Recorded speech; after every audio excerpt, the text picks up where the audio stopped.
You probably learned in school that Rome fell because the barbarians invaded, destroyed everything, and that was it. The end of the empire, page turned. It's a simple, tidy version and almost completely wrong.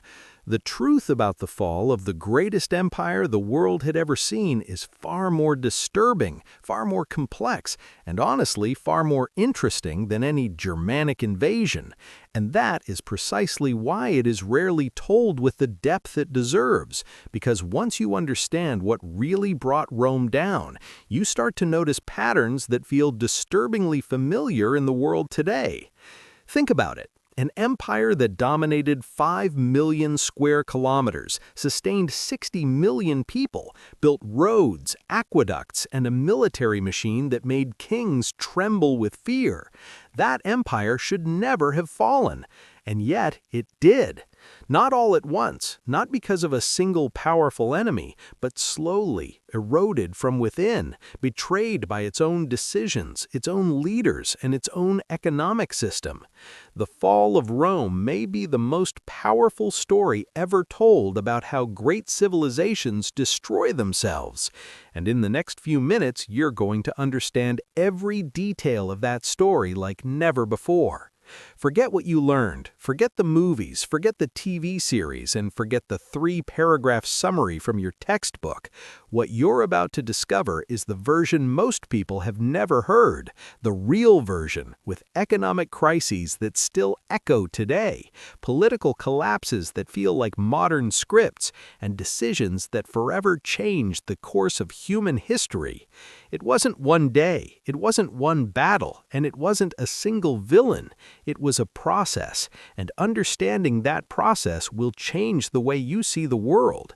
And if you enjoy this kind of content, leave a like on the video and subscribe to the channel. That way you won't miss any of these stories.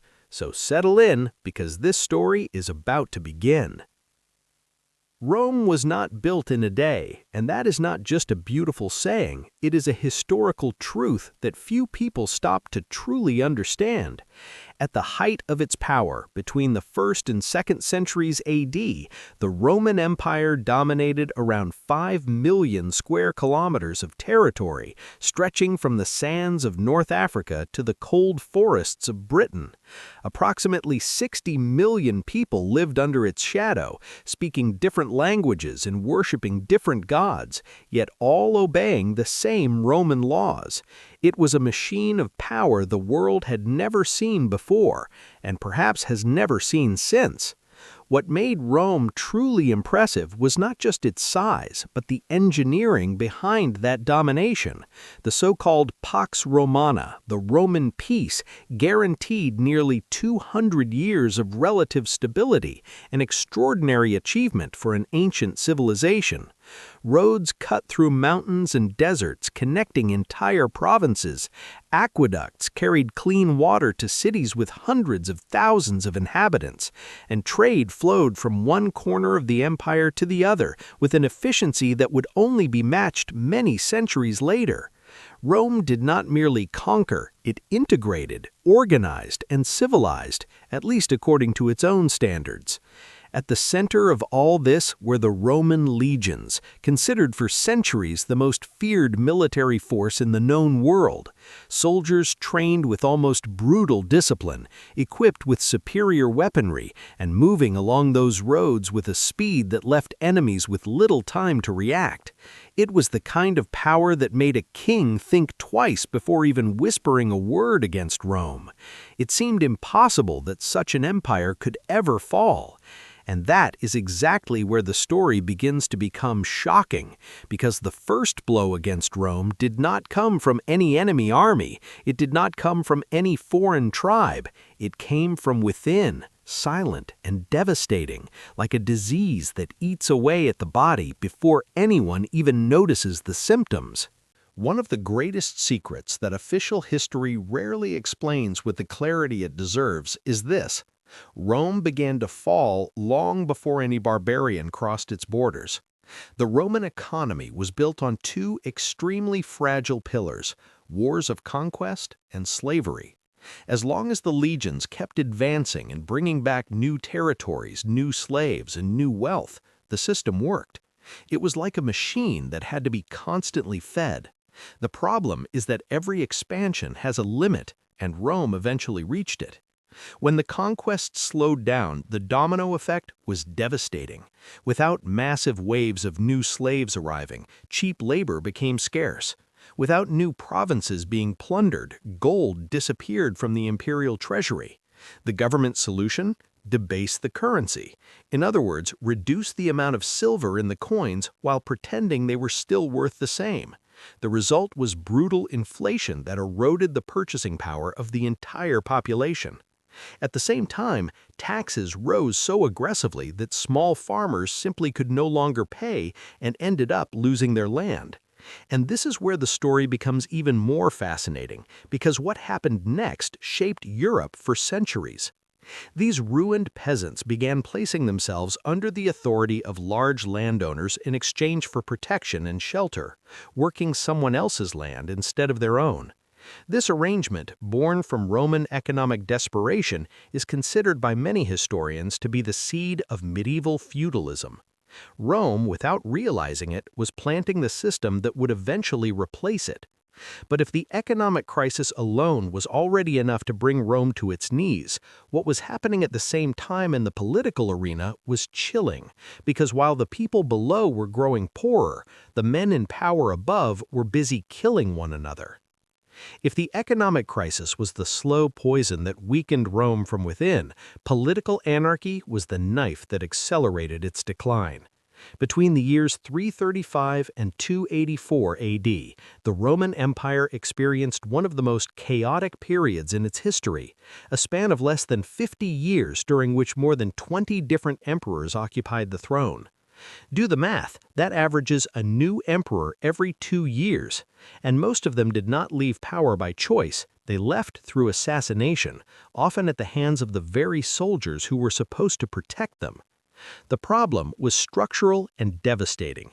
Ambitious generals realized that with the support of their legions, they could proclaim themselves emperor overnight. And that is exactly what happened repeatedly, the phenomenon known as the soldier emperors, men who rose to power through military force and fell by that same force. The practical result was that the Roman legions, once the shield of the empire, began fighting one another in bloody and costly civil wars. Rome was quite literally destroying itself with its own hands.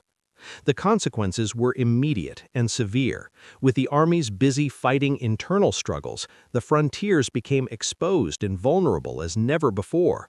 The Germanic tribes living beyond the Rhine and Danube rivers noticed this weakness and began testing the empire's limits with increasingly bold incursions. Rome, which for centuries exported fear and domination to the world, was now projecting a completely different image, that of a staggering, confused, and divided giant. And it was precisely this image of weakness that drew towards Rome's borders a collection of peoples that history would never forget.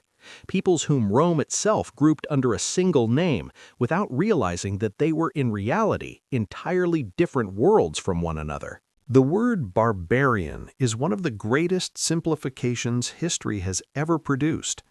To the Romans, a barbarian was simply anyone who did not speak Latin or Greek.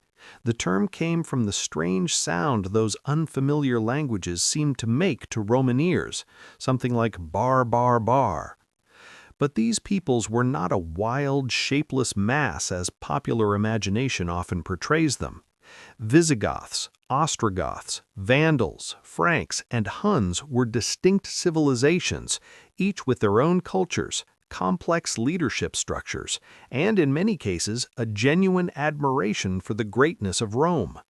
Some wanted to destroy the empire, but many in truth wanted to become part of it. And it was precisely this ambiguous relationship that created one of the most fascinating paradoxes of ancient history. Desperate for soldiers amid so many internal crises, Rome began recruiting these Germanic peoples to serve in its own legions as allied forces, the so-called foederati. Huns, Visigoths, and Franks fought under Roman banners, received Roman pay, and learned Roman military tactics. It was an intelligent short-term solution, but one that carried enormous risk.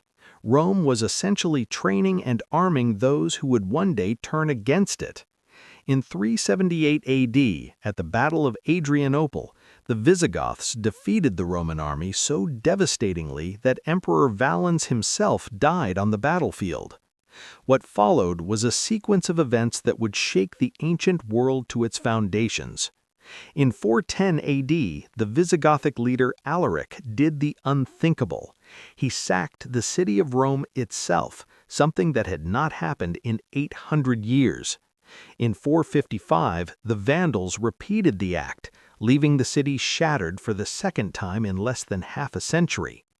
And behind all of this, like an unstoppable force of nature, the Huns, led by Attila, swept across Europe like a hurricane, pushing entire peoples into Roman territory. These were not merely wars, they were massive migrations of entire civilizations seeking survival. And Rome, exhausted, impoverished, and politically shattered, was about to witness one of the most surprising and quietest endings ever recorded in history. The end of Rome did not come with explosions, dramatic speeches, or a final heroic general dying gloriously in battle. It was quiet, almost bureaucratic, and that is exactly what makes this moment so unsettling for anyone who stops to think about it. In 476 AD, a young boy named Romulus Augustulus sat on the throne of the Western Roman Empire. He had a powerful name. After all, Romulus was the legendary founder of Rome, and Augustus was the title of the greatest emperor the empire had ever known. But behind that grand name stood only a child with no real power, a puppet in the hands of barbarian generals who were already the ones truly in control. Then Odoacer, a Germanic leader who commanded the troops that were supposed to protect the emperor, decided to simply end the illusion. He deposed Romulus Augustulus without ceremony, without a great battle, and without a historic speech. And then he did something no conqueror had done before. Instead of claiming the imperial title for himself, he sent the imperial insignia to Constantinople, as if returning an object that no longer had any use. It was a symbolic and devastating gesture at the same time. The Western Roman Empire was not destroyed with a thunderous crash. It was simply discarded, like a broken tool that no one needed anymore. But here is the detail that most people do not know, and that completely changes how we understand this entire story. Rome did not fully die in 476. The Eastern Roman Empire, with its capital in Constantinople, continued to exist for nearly another 1,000 years, surviving until 1453, when it finally fell to the Ottomans. What the world calls the fall of Rome was in reality only the fall of half the empire. And that half did not collapse because of a single powerful enemy or one decisive lost battle. It was slowly eroded by economic crises, political chaos, invasions, and migrations that accumulated over centuries. Rome did not fall in a single day. It slowly faded away like a flame gradually consumed by the wind, until one day someone realized the light was simply gone.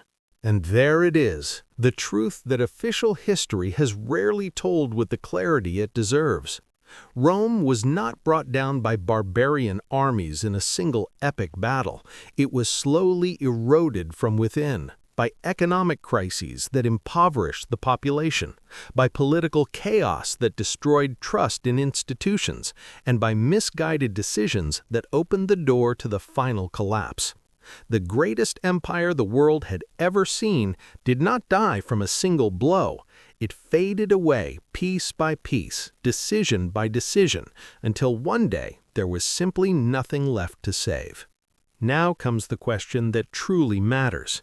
If Rome, with all its power, engineering, and military strength, ultimately fell because it ignored the internal warning signs of collapse, what does that say about the civilizations of today? Could the same patterns that destroyed Rome be repeating somewhere in the modern world? Is history trying to teach us something that we continue to ignore? Leave your opinion in the comments because this is a conversation that needs to happen.